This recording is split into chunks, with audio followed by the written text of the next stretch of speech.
was wrong, but that's fine. How's everybody doing? I trust everybody's doing just fine. We are going to have a great show for you today, my peeps. How's everybody doing? I trust everybody's doing just fine. I got my cue off a bit. I pushed the wrong button. You know, there are a whole lot of buttons to push. When you go ahead and push the wrong button, this is what happens. Anyway, I trust everybody had a good weekend. I sure had a great weekend talking to everybody else. Just having fun with talking to all my peeps around the town. I couldn't leave towns, but just around my area, etc., etc., etc. So we're going to have a great show for you today. As we speak right now, I am still sharing a few things on the internet. Make sure that we get maximal visibility as possible. You know how that goes, especially when you're throttled. Sometimes when you're throttled, you have to make that extra effort to get your stuff out there. But you know how else can we do? Great. I'm glad you started reading the book, Eric. You got to let me know what you think about it. Let everybody know what you think about it and give a little review so that folks can say, yeah, I want to get the book too. All right, folks, let's get busy. Anyhow, welcome aboard May Wood from Long Beach, California. How are you doing, my brother, Mr. Wood? We also have in the house, Yvette Avery Herod from Atlanta, Georgia. And in the house as well, we have, Bridge MCP from Binghamton, New York. I also call it upstate. All right, upstate New York. Is that right, Bridge? Do you consider that upstate? You know, I'm not a New Yorker, but I think everybody that I know called that upstate New York. So I would say that you are in upstate New York, my dear. Who else have we got here in the house? We also have Paul Fleming, Atlanta, Georgia. Lee Grant, Montgomery County, Texas. Eric Hayes. We have Eric in Atascocita, Kingwood. We also have Paul. I got Paul E2247 from all over the world. And of course, we have Melanie Keelan from Barcelona, Spain. And the one and only AVQ, Michael Rudnin from Brooklyn, New York. I got it all right today. Anybody? Jay Ray from Third Ward. I just picked you up, Jay Ray.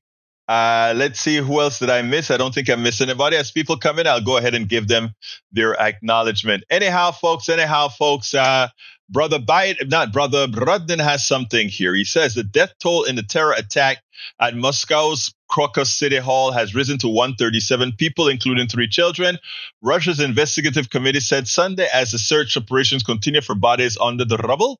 Authorities said that the death toll could rise significantly. 4 suspected gunmen responsible for the attack were arrested near Russia's western border with Ukraine. 7 others have been detained, and the search for the other accomplices is ongoing.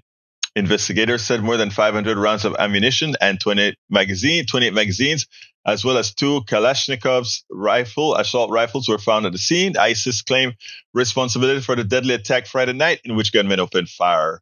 I see. I won't read the rest. You guys can read that on your own, my brothers.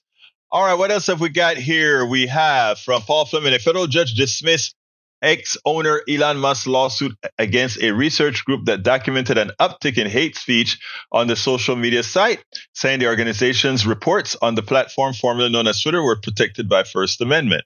So, I mean, of course, the guy runs a hate machine. Of course. All right, E2247 says, after action statement of 10 sponsored nations ends by dissension in the huddle on issues of whether SRES 278-2024 is legally binding or only moral binding, cause U.S. in meeting to talk. I think we're talking about, what are we talking about there? Oh, I think we're talking about the ceasefire, correct? Yeah, the ceasefire. All right. UN so far has had no oomph, but you know, what can I say? Sometimes you wonder about it, you know? All right. J. Ray says, hola, Egberto. And E227 continues to give us that good information. 626 people per day continues. And death toll of 32,333. Thank you for keeping that on the front page, brother. Thank you for keeping that on the front page. Experts Fani Willis' comments just dealt a terrible hit to credibility of Trump RICO case. Huh? Experts. Fani Willis' comments just dealt a terrible hit to credibility of what the hell is that supposed to mean? Let's see. I'm not sure I understand what that means, but that should be funny. The train is coming in the Fulton County prosecution co-defendant. Willis, who narrowly escaped disqualification in former president election subversion case following hearings over the romantic relationship suffered while ongoing. Look, I think they just need to leave Fani Willis alone, but that's my view. E2247 says 17 Senate Democrats told Biden Israel doesn't meet a credible and reliable test detailed by a national security memo requiring U.S. weapons recipient. You know, Israel, I want you guys to tell me this. Israel, who the hell does Israel think it is? Now, everybody's trying to get a ceasefire to stop the killing, the murder, the genocidal behavior of the Israeli government.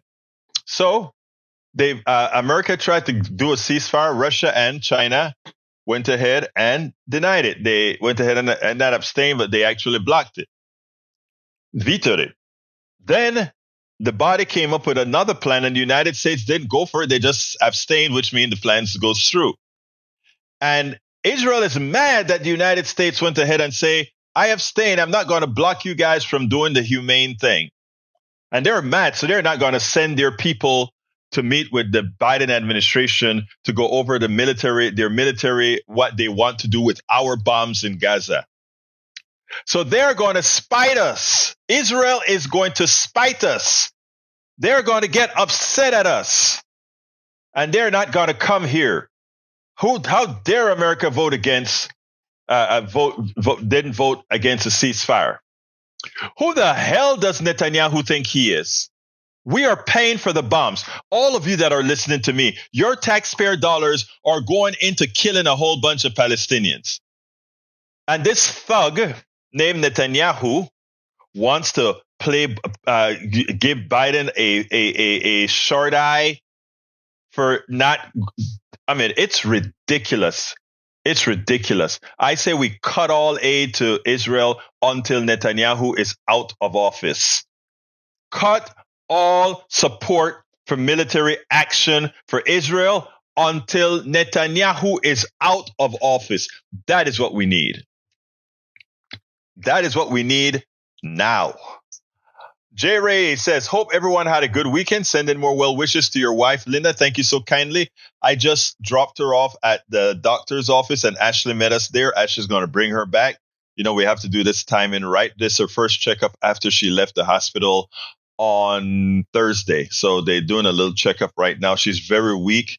She's still lost a few more pounds, but, you know, we expect her to start recovering from that shingle plus lupus, which is a terrorist on the body. Michael Rodden says, yes, Eric lowered by half. Trump will still more than half is 61%, lowered by 61%. Eric lowered by half. Trump has to pay huge before he can file any appeal. Trump only has half of this. There's all the criminal charges of businesses fraud. Donald Trump and other defendants in his fraud case won an appeal Monday to have their bond reduced, requiring them to now put up $175. Yeah, I did a piece on that. All right. Paul Fleming says, Liz Cheney, Trump is not an acceptable alternative. He is not the lesser of two evils. He is a completely unfit man for office. He's already shown us what he would do, and he can never be near the Oval Office again. She said that in 2023. Thank you for that. Maywood is talking to somebody else. Let's see what else I got. Amazon and SpaceX are fighting in court to have the NLRB declared unconstitutional. This means the two richest men on earth want to dismantle the agency that holds them accountable for union busting. Nothing terrifies them more than worker power. They got to be nuts. I mean, I didn't even know that story, Paul. Thanks for bringing that to me because it's probably something I need to cover tomorrow on my morning show.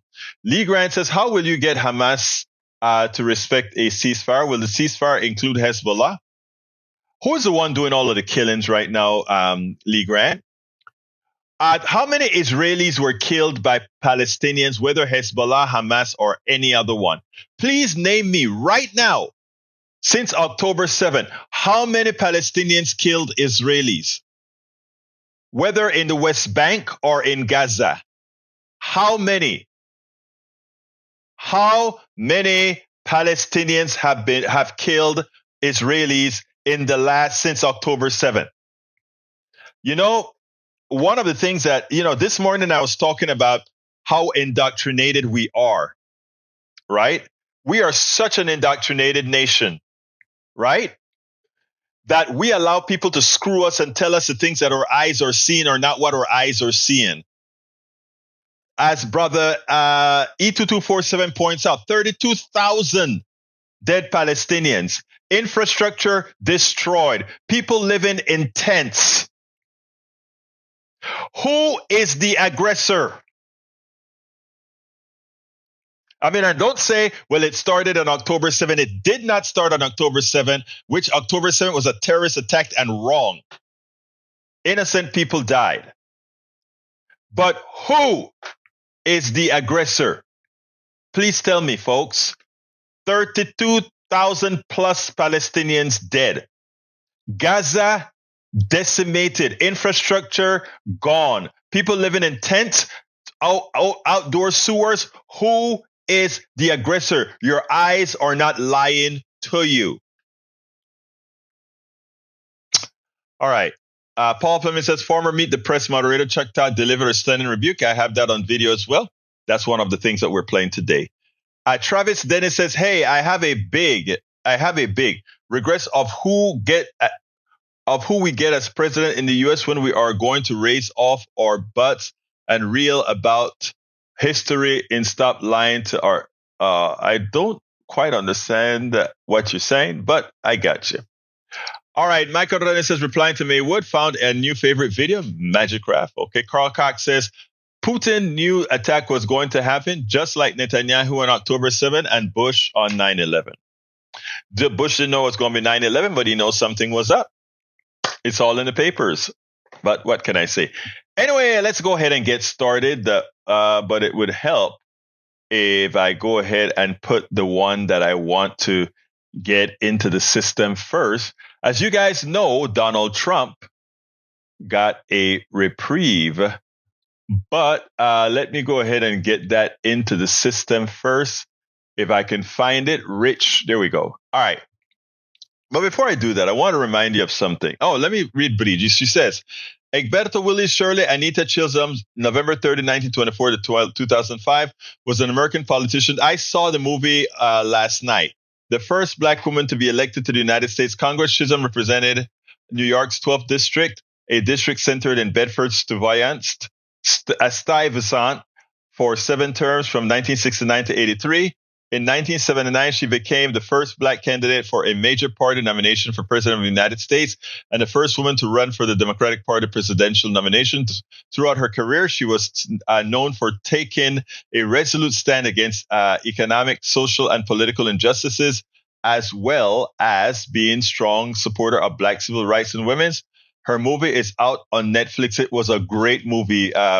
I went downstairs to get a friend of ours brought some. I think it was what did they bring? I don't remember what they brought, but anyhow, I came to get a little something, and Ashley forced me to sit down for, I think it was like the 90-minute that was left in the movie or something, and I simply enjoyed it.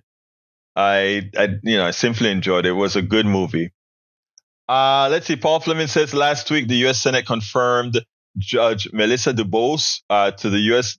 District Court of Rhode Island, making her the first person of color and the first openly gay LGBTQ judge to serve on this court.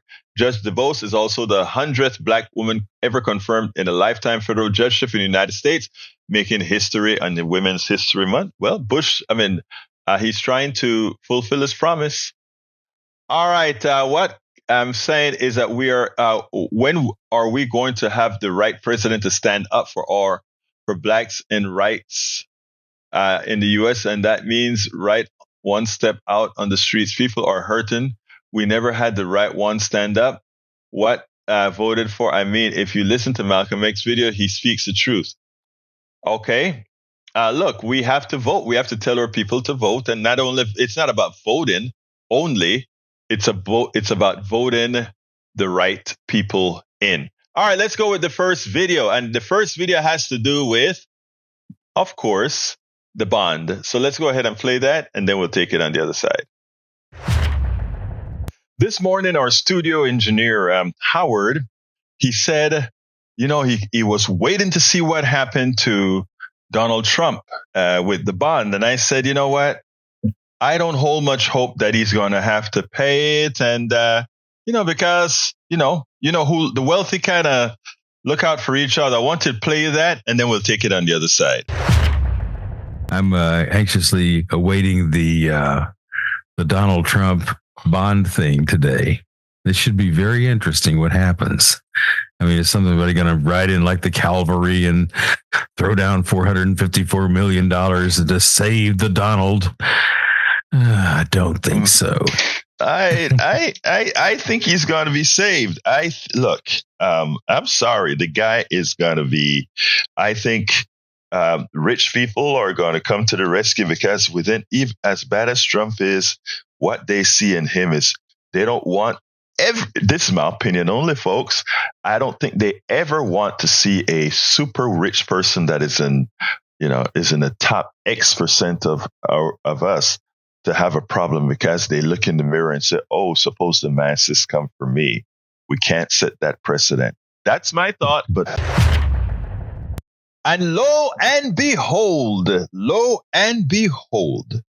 guess what happens? This happens. I'm being told right now that that bond, that $500 million bond that had been set and that the former president had to deal with today, has now been reduced to $175 million. So that $465 million plus bond that he was looking at has now been reduced. As of right now, we're getting this breaking news. This appeals court allowing the former president to post a smaller bond of $175 million within 10 days. Jose, it tells me something that you and I have talked about before, and that is the playbook is different for former President Trump. We were literally talking about this the last time you and I discussed this case. I expect for them to do something for him that's different than what you see for everybody else when they go to court. So here, he's given more time to pay less money. That's what it comes down to. And Tristan, so what does that process look like in the courtroom? Do we even need to ask? I mean, honestly, this is so infuriating. I don't even know what to do. I don't even know if I care what the process is that these judges are arriving at. Whatever it is, it's flawed.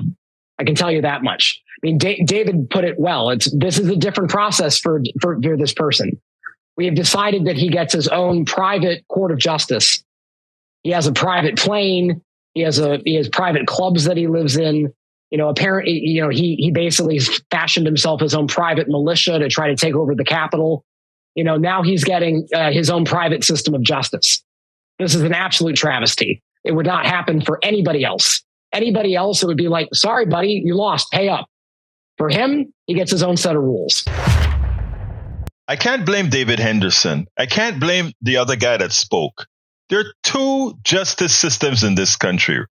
And some people get over and over and over, breaks and breaks and privilege and privilege. Eddie Glaude said it best. I want you to listen to this. I think it's so clear to me that the failure to hold Donald Trump accountable over the course of his life has led this man to be able to think that he can act with impunity, that he can act without being held responsible for anything. The idea that Paul Manafort, given what Andrew just laid out, can re-enter politics boggles my mind. And to be honest with you, and I know this may sound a bit, obsessive on my part. Damn, white men get breaks, man. Please. But could you imagine anybody else being able to do this? Whether it's Trump or Manafort or whomever, it just blows my mind, Mike. Yes, it is obvious.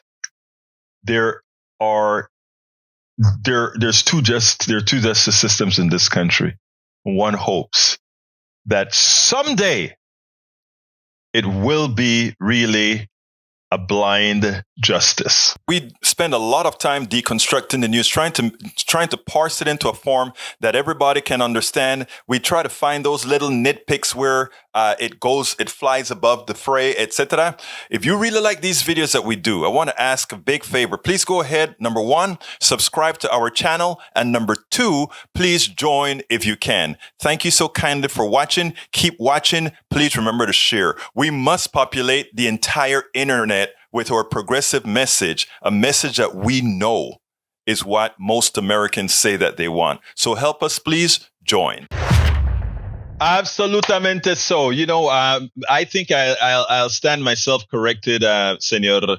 Rather than 3 justice system, 1 for rich men, 1 for middle-class white people, and 1 for poor minorities. I will have to kind of agree with that because, I mean, you know what I always say. I try to stay my best out completely, entirely of the justice system because it's never justice. For some of us, justice has never been blind. And again, Donald Trump is a perfect example. We have the Supreme Court protecting him. We have just people protecting him over and over and over. Paul Fleming says tensions between the U.S. and Israel were exposed on Monday when Washington stood aside and allowed the UN Security Council to pass a resolution calling for an immediate ceasefire in Gaza.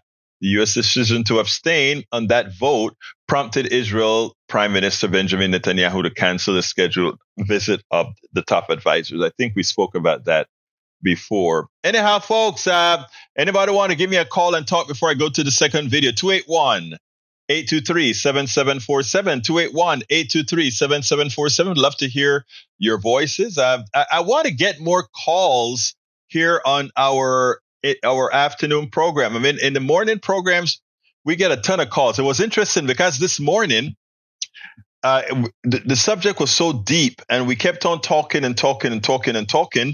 and only one call came in. A guy named Donald called into the show. And then I just happened to say, wow, am I boring? I don't hear the phones aren't ringing. The regulars aren't calling. The new people aren't calling. And who told me to say that? Them, all the lines, all 6 lines lit up right away. So I had to handle those calls rather quickly.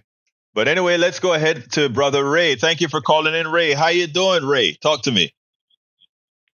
Yes, sir. Yes, sir. I've been listening to you, Brother Egberto.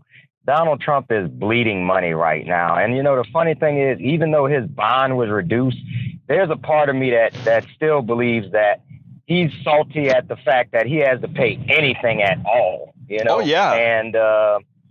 And I mean, the fact that he got a reduction, which is $100-something million, which is more money than most of us will think about making in our lifetime. Ray, I need to correct you. It was almost $300 million in reductions. Almost 300 million. Not. Okay, yeah, it was 400 million, and then it went down to 100-something million. So it was like a 75% reduction, basically. Yeah, pretty darn close. Yes, sir. And yes. And like I said, I feel like he was salty at the fact that he had to pay that, But, it's the fact that, he did get that break, like Eddie Glaude said it the best, man. White man get breaks. If I had an ounce or a droplet of the grace that he got when I had to deal with the criminal justice system, you know what? I feel like I might have a God complex too. And that's what this man has. He has a God complex. He thinks he's Christ. He thinks he's being unjustly persecuted on the cross. This man has a complex like he is a Messiah, like he is a prophet. I had posted a meme on Facebook. Maybe I'll share it with you. But it's like basically they said that, there will be a day when, people who are religious will wear the mark. Wear the mark, yeah. The false prophet on their head, and it was a "Make America Great" hat. And that's basically Oh my God! I couldn't disagree with that. I mean, that's pretty much says it. That's the mark of the beast for me. That's the 666 of 2024 is the Make America Great hat.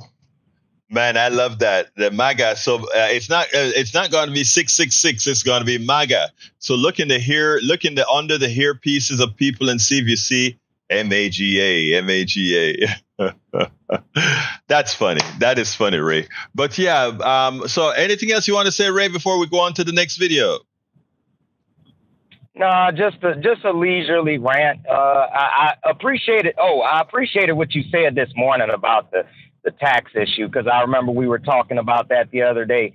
I mean, if you ask me, the way the tax code is written, it's not as progressive as it should be. But no, I will say that, for everybody that complains about, tax policy, I will say that I looked at my situation from the year that Trump was in office, and then I looked at my tax situation when Biden was in office. And yes, it might not have been noticeable. Yes, I did pay less taxes the year that Biden was elected than the year that Trump was elected, because the tax bracket had been restructured to where I would pay,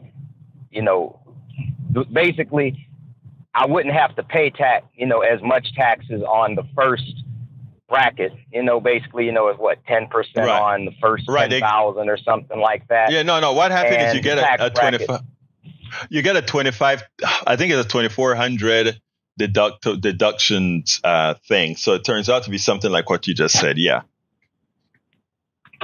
Yeah, but I mean, tax policy is so complicated for working class people. That's why rich people have such a heavy hand on, basically influencing that policy. But I'm not going to rant on that anymore. I'm going to let you go ahead and play the next video, Egberto, and I'll listen in. If I got anything else, I know the number. Thank you, brother. And folks, don't forget, just like Ray did, you can call 281-823-7747. 281-823-7747. I like the idea of taking some calls on our afternoon shows as well. Now, this one I think you guys are going to like. This one is about Chuck Todd and NBC. I hadn't heard Chuck Todd talk like this before, but here we go, and we're going to hear it right now. Facing the heat from all the followers of news complaining about NBC hire of the former RNC Lion Chair, Ronald McDaniel, who teamed up with Trump to do all kinds of shenanigans to corrupt our political system, to take the election away from the people who voted in Biden. Chuck Todd came out with a strong statement apologizing to Kirsten Welker of Meet the Press, as well as pretty much dinging, pretty much admonishing the leadership at MSNBC, the bosses at MSNBC. Now, let's be clear here. The only reason Chuck Todd and the whole panel of guests could come out as hard as they had on NBC is to make sure that somehow they can earn back some credibility from the charlatanes that went ahead and hired a Ronald McDaniel as someone credible in the news department. Makes no sense. So they had to come out strong. I want you to listen to this, because I think it's good that they did this. I don't know if it really solves all of the problems. I think the only thing that will solve the problems is to make sure that she isn't on the network. She needs to leave the network. All right, they need to cancel the contract. But check this out. We'll take it on the other side. Look, let me deal with the elephant in the room. Yeah. I think our bosses owe you an apology for putting you in this situation, because I don't know what to believe. She is now a paid contributor by NBC News. So I have no idea whether any answer she gave to you was because she didn't want to mess up her contract. She wants us to believe that she was speaking for the RNC when the RNC was paying for her. So she has credibility issues that she still has to deal with. Yeah. Is she speaking for herself, or is she speaking on behalf of who's paying her? Once at the RNC, she did say that, hey, I'm speaking for the party. I get that. That's part of the job. So what about here? I will say this. I think your interview did a good job of exposing, I think, many of the contradictions. And look, there's a reason why there's a lot of journalists at NBC News uncomfortable with this, because many of our professional dealings with the RNC over the last 6 years have been met with gaslighting, have been met with character assassination. So that's where you begin here. And so when NBC made the decision to give her NBC News' credibility, you got to ask yourself, what does she bring NBC News? And when we make deals like this, and I've been at this company a long time, you're doing it for access to audience. Sometimes it's access to an individual, and we can have a journalistic ethics debate about that. And I'm willing to have that debate. And if you told me we were hiring her as a technical advisor to the Republican convention, I think that would be certainly defensible. If you told me we're talking to her, but let's see how she does in some interviews and maybe vet her with actual journalists inside the network, see if it's a two-way, what she can bring the network. So I do think, unfortunately, this interview is always going to be looked through the prism of who is she speaking for, right? I think you did everything you could do. You got put into an impossible situation, booking this interview, and then all of a sudden the rugs pull out from under you. You find out she's being paid to show up. It's unfortunate for this program, but I am glad you did the best that you could, and that's why the three of us are on here to try to bolster that editorial independence. Well, I appreciate that. Go ahead, Kimberly. Point about credibility as a journalist and as a lawyer, I think about credibility all the time. Credibility of sources, credibility of witnesses, and for the reasons that you laid out, and also the timing that she is only here after she got ousted from Trump's RNC.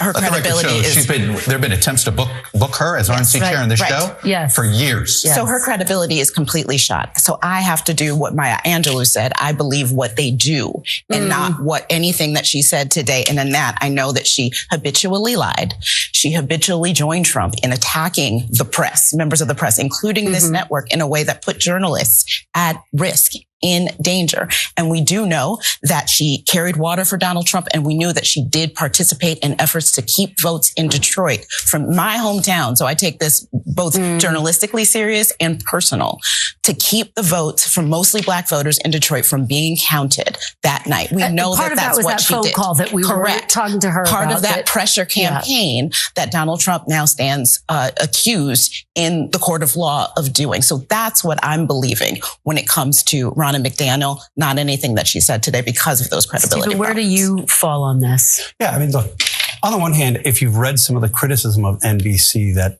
has come since the announcement, it is very clear that some of the critics just don't want to be confronted with Republican voices or conservative arguments. So there is that. And that's bad. We want to have a robust exchange between people who believe different things.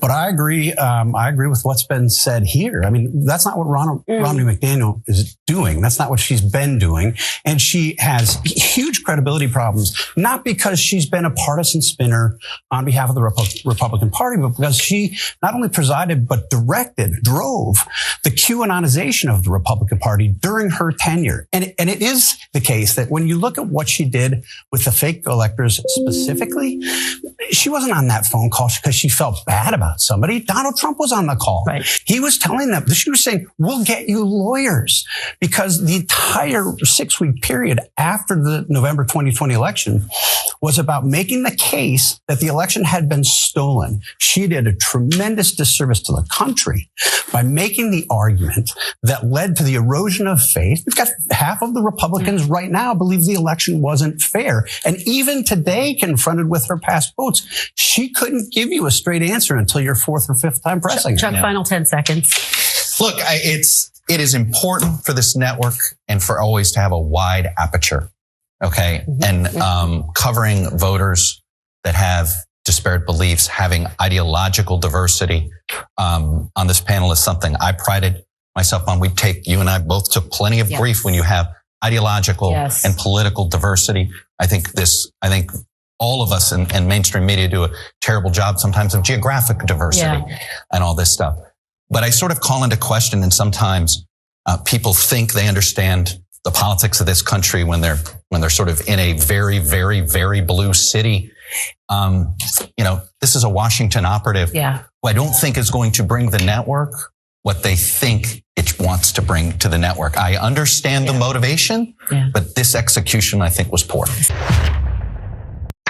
Yep, Ronna McDaniel, liar extraordinaire, a political cheat, is now a member of the news team at NBC. I hope dearly that NBC does the right thing and make sure that lying, pathetic voice does not make it onto the air. She is partially responsible for the terrorist act against the United States on January 6th. We spend a lot of time All right. Okay. Yeah. And I always say McDonald is Ronna McDaniel. Forget. Now, Eric has got to be kidding. Eric says journalists put themselves at risk.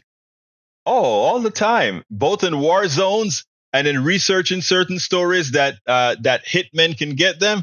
You bet journalists put themselves at risk, not the ones that cover the White House or anything like that. Those are but no, there's a lot of journalists that put themselves at risk. Why I tell you though, open the horizon, start looking at the way things are and not the way you've been taught for them to be. The reason why you've been taught to hate journalists is because they expose the right. And remember earlier we were speaking about the mark of the beast. It seems like Radnin wants me to put the mark of the beast on. So what am I going to do? There is the mark of the beast. Is that what you wanted, Radnin? Did you get your mark of the beast, brother Radnin? There it is. There it is. There it is. There it is. There it is. Anyhow. All right. Let's see. Paul Fleming says, Mark Cuban tells Access, I don't want a snake oil person as president. I voted for Biden, Harris, and over Trump every day. I'm voting for Biden, Harris over Trump all day, every day. We need more businessmen and millionaires like Mark Cuban saying this. It's huge endorsement. Thank you, Mark Cuban. Paul Fleming says, Ronna McDaniel is a necessary material witness who possesses unique knowledge regarding the fake electors' conspiracy to overturn the results of the that's why it drives me crazy that they actually hired a criminal. They hired a criminal. All right.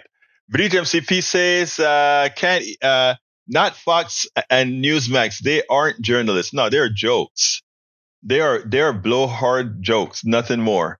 Tom C says, instead of millions of dollars, would be better to penalize Trump with 10,000 hours of community service, cleaning up New York City subways and Central Park wearing an orange vest. Maybe he learned humility. In other words, you want him arrested. I agree. All right. Michael says, Egberto, I've got to ask. Nothing in the mail as of Saturday. I haven't checked today yet, Michael. Soon as I get it, I'm going to send you a little notice here, but nothing in the mail yet, sir. But I am going to check as soon as I get off of the program for today's mail, which should be in by 4, I think. Eric says replication of MSNBC is not journalism. Wait a minute. If I am telling folks things that they don't know, if I'm researching things, if I'm giving context to things, you bet that is journalism. Look it up. That's what we do. Walter Cronkite, and I'm no Walter Cronkite. I just wanted to just give an example that I think you would understand. Walter Cronkite did exactly that. Walter Cronkite got the messages from a lot of different reporters in the field. He analyzed it, put it together, and put it out into the ethos. Is that not journalism? I'm sure it is. But you see, you need to try to say something. Well, Tom C., welcome aboard from Michigan. I forgot the name of the town, though, but welcome aboard. All right. Our last video of the day is about AOC. And I think she did a great job on, I think it was State of the Union yesterday. Check this out. We'll take it on the other side. Jake Tapper this morning on State of the Union asked 2 questions of Representative Alexandria Ocasio-Cortez that I found disappointing, especially given that Jake is generally very complete and many times don't fall for the mainstream media narrative that generally always tries to follow what the right wing on Fox News is doing or whatever. They allow Fox News to direct the narrative of the day. But that said, Jake asked two questions specifically to Alexandria Ocasio-Cortez. I was disappointed. One, following the narrative then, because of all the assets, the possibility of seizing his assets, etc., does that make it more possible for Donald Trump to win, to gin up his base? And the second question is, don't you think independent voters will look at all these crimes being Trump being accused of as overkill or over the top? That's a gist of his question. I want you to listen to how Alexandria answered it, but I also want to comment on it after you watch this. New York Congresswoman Alexandria Ocasio-Cortez, a Democrat. Congresswoman, thanks for joining us. So 5 years ago, as a brand new member of the House of Representatives, you grilled Trump's former fixer, Michael Cohen, about whether Mr. Trump had lied about his finances for tax purposes. Attorney General of New York, Letitia James, says that testimony directly led to her office's fraud investigation and this $464 million penalty, this bond Trump has until tomorrow to post. If he does not post that bond, do you think the state of New York and Attorney General James should begin seizing his assets? And are you at all concerned that doing so could actually lend him political support, feeding into his narrative that the deep state and Democrats are out to get him unfairly? Well, I think Attorney General James has been handling this case with tremendous skill. It's ultimately up to her determination, but it is my belief that all people should be treated equally under the law. And if that seizure of assets would be pursued to any other American, then Donald Trump should be treated the same. As far as the political implications go, I think that what we are dealing with politically is the much larger and much more grave and serious pressure of having this judgment against Donald Trump and him being in this degree of debt, and the financial pressures that he is under and what he is subject to do in order to obtain those assets. I actually think that there is risk in not seizing these assets and the open window that exists in him trying to secure these funds through other means. We've seen a lot of interesting transactions happening with Truth Social and other means, and there's a very real risk of political corruption. I do think that he should be treated equally under the law. What do you say to an independent voter or an average voter who looks at what's going on with Donald Trump? You have his assets might be seized tomorrow. You also have the hush money case from the district attorney, Alvin Bragg of New York. You also have the Georgia case about election interference. You also have the special counsel investigation on election interference. You also have the classified documents case down in Florida. That's 5 cases.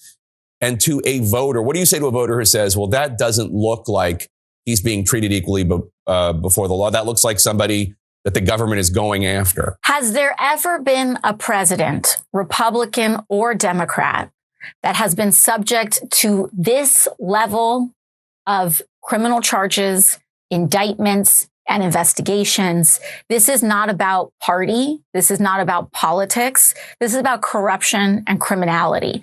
We're talking about an individual who ordered essentially a terrorist attack on the Capitol of the United States in order to retain power. That is not about being a Republican. It is not about being a Democrat. It's about being an unethical and individual who is subject and prone to criminality. And unfortunately, this is the state that we're in. And I actually think that the fact that it's happening in so many places and so many jurisdictions cuts in the face of that. This is not just New York. This is Georgia. This is federal courts as well. Now, here's the issue. First of all, throwing that narrative or repeating that narrative in the ethos, well, a person that commits all these crimes makes them stronger with the base. That is never the narrative that the mainstream media should be carrying on. It should be a narrative like a criminal. It is unlikely that a criminal with fair thinking people would somehow start to acquire more votes. They have allowed a right wing narrative to inculcate into the into the psyche of many of those people who then think it is normal, it is okay that you're going to increase your support for your guy, even if he's a criminal. In effect, what the right wing has done to the mainstream media, what the right wing has done to all media, is to come out there and preach. Attacking Donald Trump is good for Donald Trump. Attacking Donald Trump for crimes is good for Donald Trump. And then people, if the media is saying it, maybe it is okay for my carnality, who likes Donald Trump but wouldn't mess with him if we really, really know he's a criminal, wouldn't mess with him. Again, it's that double standard. Do you think President Obama or any other politician would get that kind of a coverage? Oh, you are a criminal, so your support level around your base will grow. Look, if Obama was a criminal and the mainstream media kept on saying, yeah, he is accused of this, but all that's going to do is make him more popular with progressives. Do you really think progressives wouldn't, to some progressives, that wouldn't give them the permission because they like Obama to like him, whether a criminal or not? That is these kinds of questions, these kinds of outputs within the media that was actually stuck in there by the right wing to sort of normalize things is why we are where we are. And so many don't see it. They look at it's like, which comes first, the chicken or the egg? The chicken or the egg? No, you put in people's minds that it is okay to look at this criminal as someone that can be voted for as president. Second question, when he asks her about, hey, how independents are going to see the attacks on him and somehow think it is overkill? No, it is not. And she says it's best. No, the reasons we have all these attacks on him, which is what all these mainstream media hosts should be saying, is that this guy is unethical and prone to criminality. Great wordology to our great Congresswoman Alexandria Ocasio-Cortez. Donald Trump not only is prone to criminality and unethical, but as she said, he was the leader of a terrorist attack on the United States of America. And that is who the mainstream media continues to give plausibility of being president of the greatest nation on earth. And that is what we have to stop. We have to stop giving this guy continual plausibility. And just, Michael Seaside, let me just tell you, I don't know what studies you show that most people, you mean most MAGA, believe that Donald Trump, there was big fraud. But let's get to the numbers. For all the fraud that we did find in the 2020 election, guess who committed most of them? People voting for Donald Trump. So again, you lose on both accounts, man. You lose on both accounts, my dear brother. Let's start looking for the truth. Brother Bruce Pollard is in the house. Hello, Bruce. How you doing this morning? I am very tired, folks. I am still trying to recover. I only got about 3.5 hours of sleep last night. So let's see. CE loved it all. Good show. Brava. Okay. I don't know which show you're talking about, but that's okay. If I don't have anybody else calling in the next 1 minute, I'm going to start to shut our show down. Telephone number 281-823-7747. Clock starts now. 281-823-7747. Egberto, Mike C is pulling his opinion straight out of his. Either that or he's been lied to yet again by those he follows. I mean, a lot of our right wingers get a lot of information that are nothing more than easily discoverable lies. And what irks me is that many of our good friends allow themselves to be used by these charlatanes who don't care, who doesn't give a damn about them. They're just there. Okay, folks, I'm going to start shutting her down since I haven't gotten a call at 281-823-7747. Again, one more time, 281-823. There we go. Here comes Bridge. Good afternoon, Bridge. How are you doing, my dear, beautiful lady? I'm sorry. I almost hung up. Why? I didn't want to keep you. I just wanted to say that I think we made a decision to ignore the crap. Of course. Reply to it, not say anything. It's giving medicine to the dead.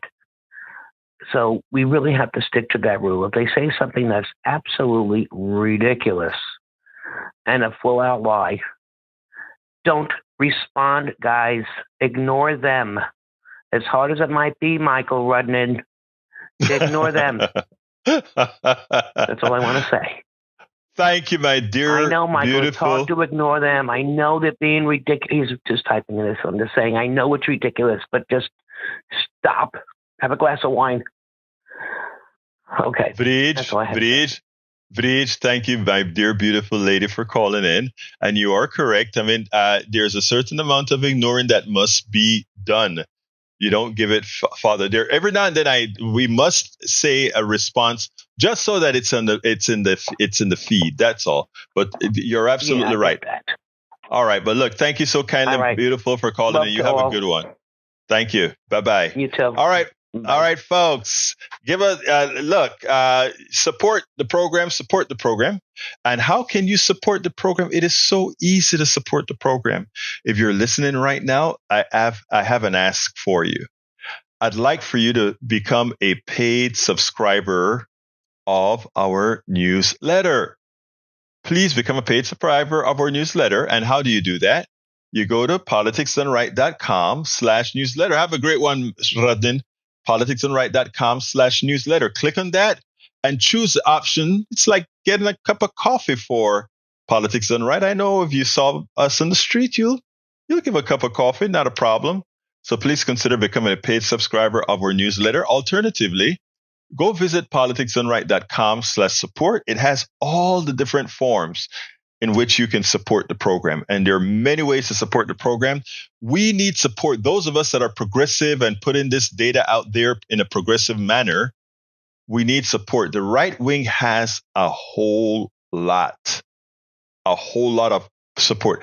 I could be loaded with money if I decided to turn this show into a right wing show. I could get a whole lot of Donald Trump's money if I just went ahead and be this guy promoting that stuff. But you know what? Dignity, honor, and supporting what's right. So please support the program, politicsdoneright.com/support. Now my book is out. I'm going to start putting up all the books here, but I have several books. But the latest one is called Tribulations of an Afro-Latino Caribbean Man. Tribulations of an Afro-Latino Caribbean Man. Racism Didn't Stop My Smile, Hope, or Journey Forward. Please consider getting it.